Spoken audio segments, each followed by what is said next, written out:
Hi, this is Sabrina Gibson. I love helping businesses relate their brand and what they do online in social media and social networking. I get asked questions all the time. One of the questions I got asked recently was, I see all these funny symbols in different sites. What's that all about?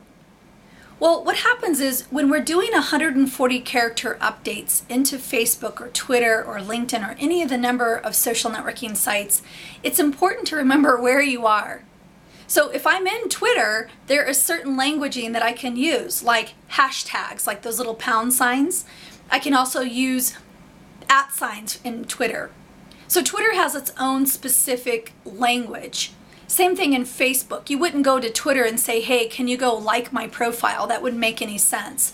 So in Facebook, there's obviously its own set of tools and languaging and different things. A good rule of thumb is a lot of times people like to use symbols or to create little flowers or smiley faces where you have to turn your head this way to see it.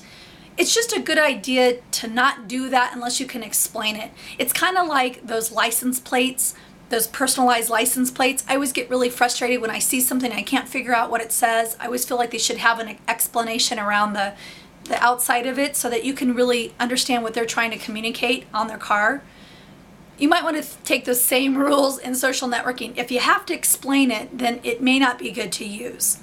The other thing too is that a lot of times people are used to texting and so they'll shorten things. I just don't understand text. And if we all speak in text, then no one will understand what each other's really trying to say.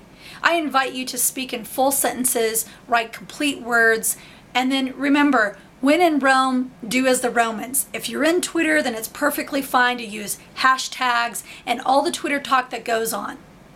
If you're in Facebook, the same rules apply. So just as a rule of thumb, if you're using things like Ping.fm or OnlyWire, those are great tools that if you want to update multiple social networks with the same status update in one fell swoop, just remember that you're doing that and to keep your message generic. You don't want to talk Twitter talk when you're sending out to multiple networks. You want to keep it generic enough that it'll apply with all the networks.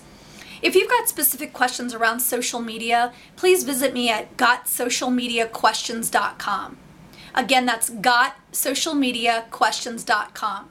Simply give me your question and I'll be more than happy to respond to you through a video tip. Thank you.